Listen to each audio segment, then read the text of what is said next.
They say that when an alligator comes out of the water to tell you that the crocodile is sick, then you need to believe it.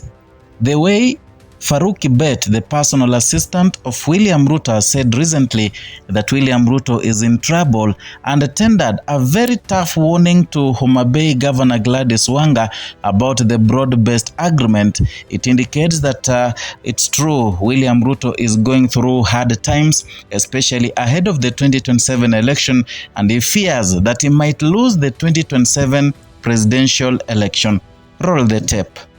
ODM na UDA wawaje kusema broad base, waanze kusema serikali, si ndio? Tuanze kuzungumza lugha ya kusema. Now that is Farouk Kibet. He has said a lot of things there, especially about ODM UDA agreement. Gladys Wanga, the ODM chairperson, national chairperson, has been talking about the broad-based agreement, and they have been giving conditions about the agreement between William Ruto and ODM, between UDA and ODM party. But according to what Farouk Kibet said, he said that Gladys Wanga and the larger ODM should avoid using UDA ODM broad-based agreement, and they say they are in government. Reason being, they are dividing the people of ODM. That statement itself is that statement alone, it tells you that there is a problem, a big problem in William Ruto camp, given that they were banking so much on the broad-based agreement so that they can conquer the ODM bases. And therefore, it indicates that Ruto is now in trouble because of that term broad-based. Because number one, people, especially the ODM supporters, they are not trusting the broad-based agreement. And they feel that the broad-based agreement, when Gladys Wanga, Oburu Oginga says about or says something about broad-based government, it indicates that they are the people who are bringing problems in ODM. And that is why Farouk Kibet is telling them, please, what you do, say you are in government, you are UDA. There is a point where he told the gathering, told the crowd that you people, you are wearing ODM caps, but I know deep inside you want to be UDA. Therefore, avoid using the word broad-based and say you are in government to avoid dividing the people. This is a warning that came in a light note to the people of ODM.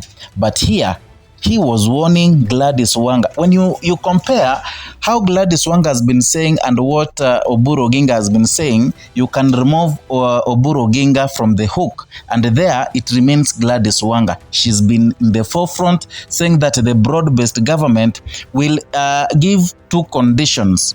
That ODM is giving UDA two main conditions so that they enter into this broad-based agreement. Number one, she has been saying that for the broad-based agreement to work, they must enter into that agreement as equal parties, whereby it will be 50-50.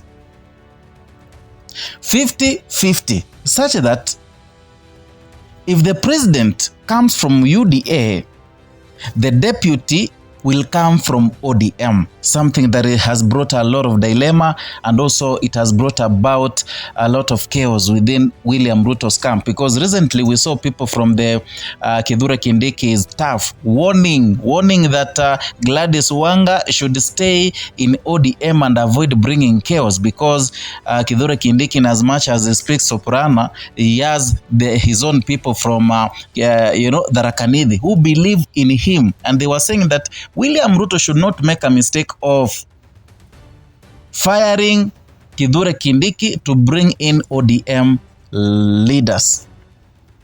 Therefore, Farouk Kibet is here warning Gladys Wanga. Let her not bring chaos. Let her stop dividing the people. That is the main message Farouk Kibet is giving, and that is the main warning. Number two, Gladys Wanga has been on the forefront saying that there should be no zoning, especially in ODM bases.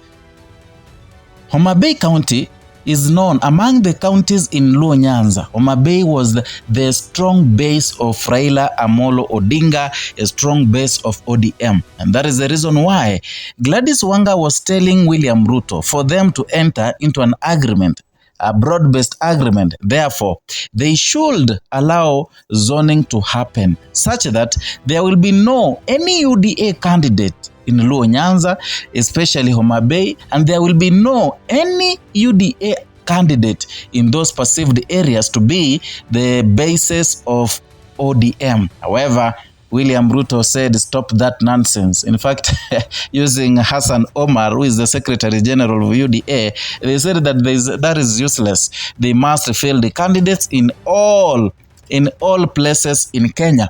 And that is the reason why you see Gladys Wanga has gone low tone.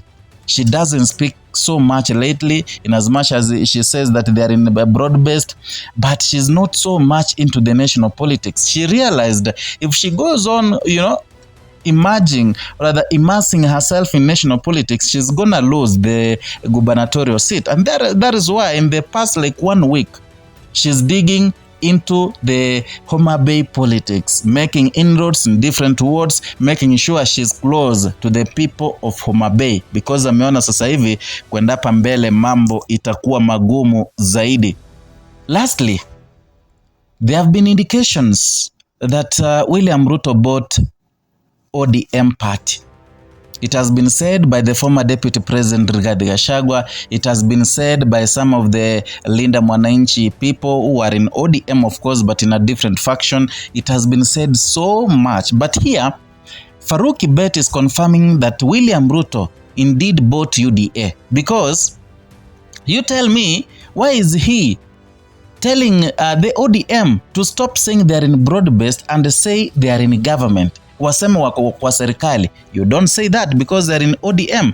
That means he says William Ruto has already bought ODM. So you people belong to UDA. You should start saying that you belong to UDA or you belong to William Ruto's government. That is a clear indication.